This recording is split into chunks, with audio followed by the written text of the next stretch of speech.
This episode of Get Outta Here, the AP Travel Podcast, is sponsored by Carnival Corporation, the world's largest cruise company with 10 of the world's leading brands, including Carnival Cruise Line, Cunard, Holland America Line, Princess Cruises, and Seabourn.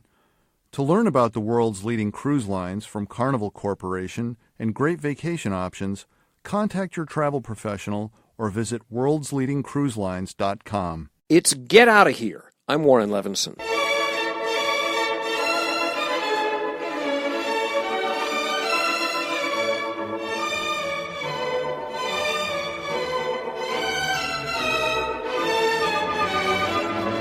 The epic Montreal Bicycle Festival kicks off next week, introducing us to the joys of riding a bike in the province of Quebec.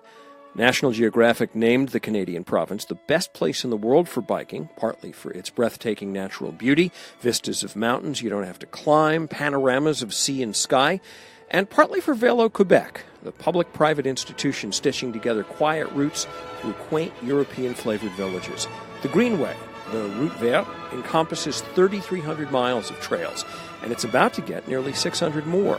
It's attracted the attention of Cal Woodward, a Washington-based AP reporter who has gone to Quebec to ride each of the last 7 summers, sometimes more than once a season. He writes it's a bit like reading the encyclopedia from A to Z, then returning to reread the juicy parts. And Cal Woodward joins us to tell us more. So, Cal Woodward, they talk about Quebec as practically the best place in the world to bicycle. How did they get there? This came from National Geographic. I think it was in 2008, something like that. They designated Route Vert, which is the Quebec Bicycling Network, as the world's top bicycling destination. And how they've done it, I mean, they've been at it for almost 25 years. It'll be 25 years next year. Just building up their network of bike paths, finding safe roads, making them safer in some cases. And then sort of overlaying this all is a system of accreditation. So, for example, if you make a reservation at a B&B that's accredited by the network, you're assured of certain things: healthy food choices, a safe place for your bike, tools, stuff like that. And if you go to a campground, which is really nice, you can't be turned away, even if the campground is otherwise full. So it's just a comfort level for cycling that I really hadn't seen anywhere else. And it's still growing. They're going to add 900 kilometers in the coming years. They're announcing that soon. So it's just an enormous network. And that's wonderful, and it's also kind of the challenge to figure out where to go in that network because, who's got time to do 3,000 miles, on a bike? Right, exactly. I mean, that sounds for most of us like a kind of trip of a lifetime that you talk about forever. But it brings thousands of riders to the province. They're not all riding, obviously, 3,000 miles. So, and you go all the time, right? I hear you go every year? I go every year, at least once a year. I just keep going back because, the thing about the network is, safe passage is the number one priority. And that's what really caters to long-distance cyclists, because you can go for days and weeks on safe roads, which is really unusual, I think, in North America. But when the safe passage is the priority, scenery often isn't. So there are so many beautiful places to go there that I've been wanting to find out where the most beautiful are, the most satisfying to bike, the best combination of safe roads, beauty, natural beauty, culture, and so forth. So it became kind of an expedition to find the best of Route Vert. And by now I've more than scratched the surface for sure, but there are many places I haven't gone. And then some of them are just so compelling that I have to keep going back. They're just so beautiful. Well, tell me some of the places that are so compelling that you have to keep going back to. Around the Kamouraska area along the south shore of the St. Lawrence. Really the St. Lawrence River and Gulf are the most magical places for me. The scenery is just out of this world. So every year, no matter where I go, I almost always go back to Kamouraska, this nice village along the St. Lawrence River. And there's a ride there that is just out of this world. And I'll do that over and over again. What makes it out of this world? The sky, the river is so broad there, and the sky is so unusual always. The panorama is so broad that you can see it raining in one area, sun coming through another area. Everything always seems churning there, and it's just magical. I mean, I've taken a number of companions there to that spot over the years, and honestly, more often than not, they weep at the beauty of it. Wow. Oh, it's just like jaw-dropping. And are these generally camping rides, or would you expect to stay in auberges? I usually stay in auberges. There's lots of camping, and I have done some at Park Bic, which is also along that stretch that I've just described. It's a wonderful area for camping. What I have found over the years is, to really sample the best parts. It's to drive and bike, do a day trip or do a couple of days. But very many people just go for a week at a time and just bike the whole way. And the network is set up for that. They have bicycle taxi services and so forth. So you can go from point A to point B and get back again. But I typically drive and then bike from there.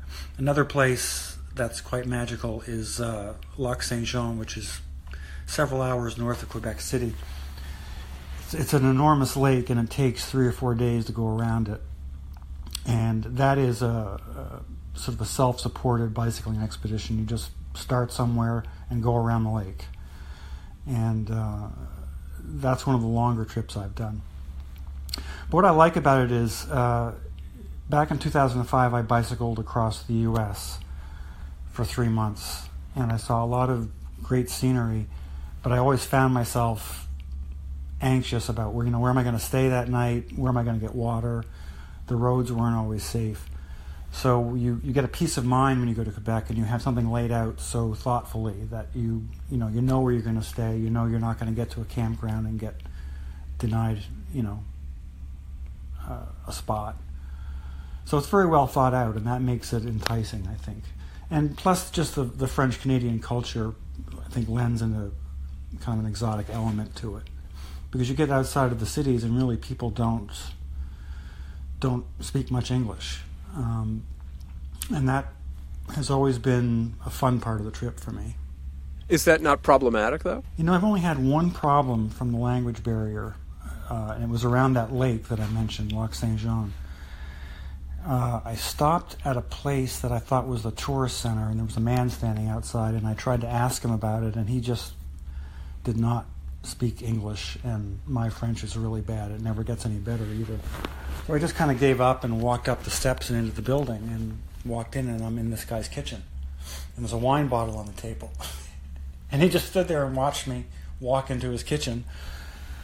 He seemed relatively amused by the episode, and I'm thinking, well, they don't have guns in Canada very much, so I should be okay. But apart from that, really, it's just it's funny how goodwill can bridge a language barrier. And if you go there and you know a few words, you're going to do fine. So that's part of the fun for me. I'll bet it is. And probably this guy whose kitchen you walked into has a story he's been telling his friends and relatives ever since. Probably so, yes. And what about if you're traveling and you're traveling with, say, a non-cyclist? Many of us who ride a lot are related to, even married to, people who don't ride that much. Yeah, it's good for that too, I have to say. In fact, I went with 10 friends from Washington, D.C. area a few years ago, and I had that kind of mix. Some people who like to go all day, and some people who just wanted to do 10 miles, something like that. So you just find the right spot, and that place that I mentioned to you near Kamouraska is ideal for that because it's an out and back. You can just park and go as far as you want, turn around and come back. And that's on Route Vert number 1. They number these Route Vert networks, or routes, I should say. And Route Vert 1 goes for hundreds of miles. So you can just make it a real expedition, or you can turn around and come back. So it's good for that. And then there are rail trails, like one outside of Montreal, the Petite Train du Nord, the Little Train of the North Trail, which is also good for an out and back. So it's good for a mix of people. It's got stuff for all levels. And speaking of within all levels and within cycling, are these routes mainly for people on road bikes, mainly for people on mountain bikes? What works there? Both. The rail trail outside of Montreal is about half of it is paved and about half of it is smooth gravel. You can do it on a road bike. Hybrid is probably better. And then there are some rougher trails that would equate to the C&O Trail around Washington, or the Great Allegheny Passage in Pennsylvania, or the Katy Trail in Missouri, where you'd want fatter tires. So if you go with the intent of doing off-road, slightly rougher biking, you've got choices. There's a trail, the Jacques Cartier Trail outside of Quebec City, that goes for about 50 miles, rougher than some other trails, quite scenic through meadows and forests.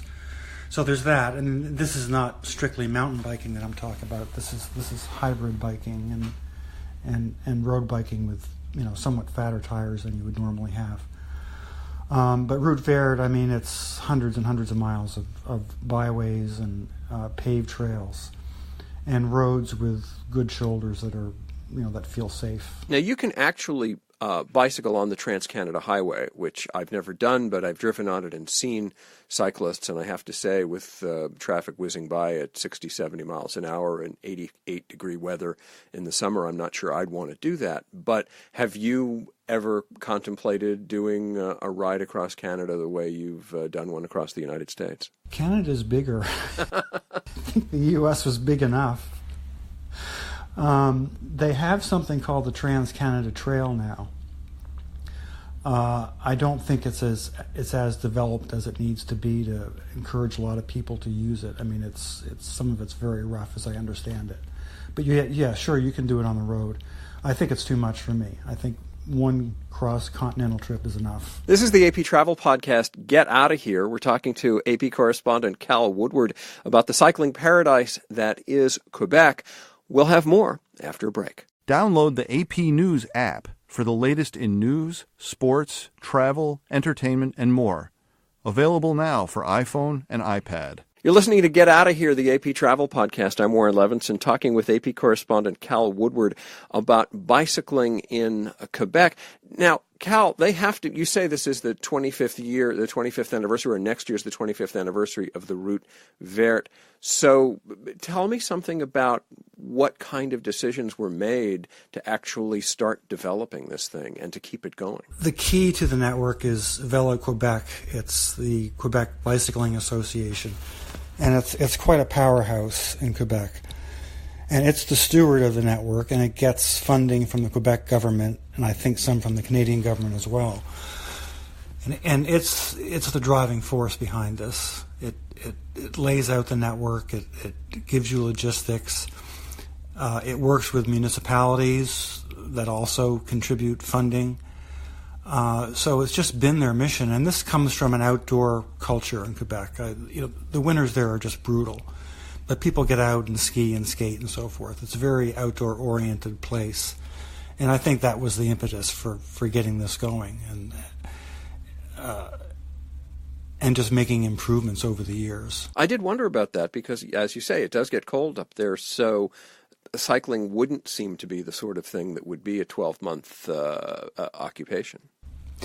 Yeah, it's really from, I would say, late May to not too long after Labor Day is the prime for cycling in Quebec. Now, Quebec is so enormous that it depends where you are. But along the St. Lawrence River, that's kind of the prime season. And that's when the wildflowers are out and it's really dressed up. I think that Quebec in the fall is also nice. But, not long after Labor Day, in many parts of the province, the tourist things shut down. And so the really hardy people might wait till then. But I've been to Montreal in February. It's just bitterly cold, and a lot of people do bike in the city. on the fat tire bikes. But for recreation, I'm thinking from early June until perhaps the end of September is the time to go. Okay, well, let's talk a little bit about Montreal, because it does get cold there, but Montreal also gets plaudits all over the world for its attitude toward cycling. And cycling in the city is a way different thing. And as much as I like to ride in the country, I live in the New York area and spend a lot of time on city streets and city bike paths. So what has Montreal done? And tell us about the Montreal Bike Festival. The Montreal Bike Festival, now I'm not a guy who likes to ride in a crowd normally, but I have to say it's fun. It's 25,000 people. It's coming up at the end of May. I did it in 2016. And they have a Friday night ride, which is very family friendly, as it gets about 10,000 people. It's only, I think, 13 miles. And people dress up their bikes and put on goofy lights and just have fun. And then on the Sunday, this year it's June 2nd, that's the big Tour of the Island ride. It has a number of choices, but the main ride is 30 miles. All the streets are closed off on the route. It's well supported. It's a lot of fun too. And people seem to do it without bumping into each other too much for some reason. Like the Montreal version of the 5-borough bike tour in New York City. Yeah, exactly. Yes, exactly. But Montreal does have a well-developed commuting network for bicycles. They're dealing with some of the same issues that we're seeing in some U.S. cities. E-bikes is becoming a very popular thing. So electronic bikes, they go on the bike trails. They're faster than bicycles. They're trying to sort out how to deal with that, because for one thing, those bikes will go faster than the posted speed limits on bike trails. But they're also the future that they recognize, and that's something they're still dealing with in Montreal. Quebec City also has a really nice network of bike trails right along the river and out to Montmorency Falls, a magnificent waterfall.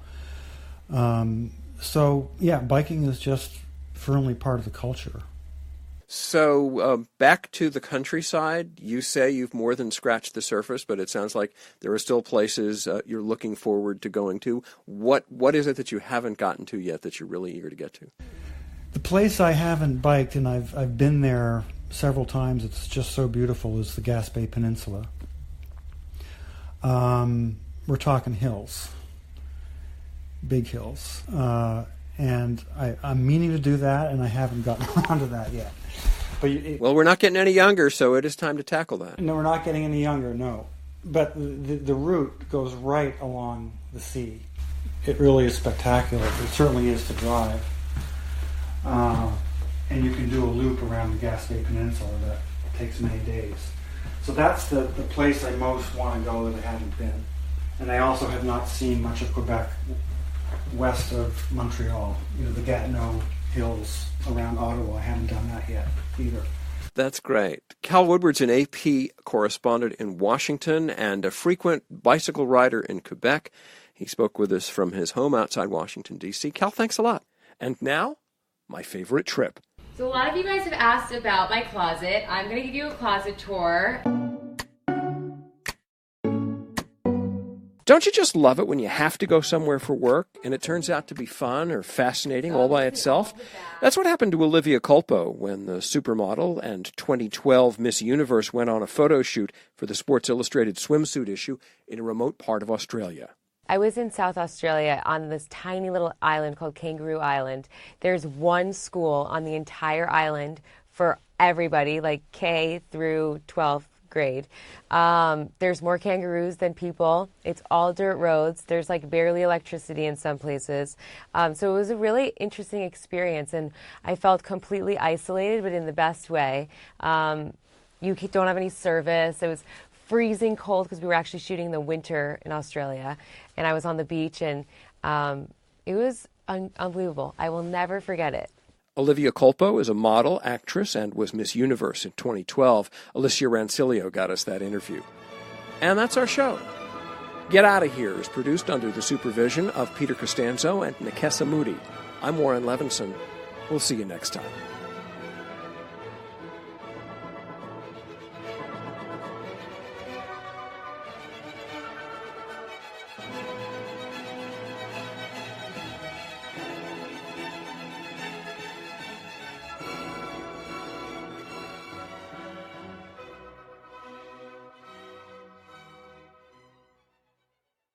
This episode of Get Outta Here, the AP Travel Podcast, was sponsored by Carnival Corporation, the world's largest cruise company with 10 of the world's leading brands, including Carnival Cruise Line, Cunard, Holland America Line, Princess Cruises, and Seabourn. To learn about the world's leading cruise lines from Carnival Corporation and great vacation options, contact your travel professional or visit worldsleadingcruiselines.com.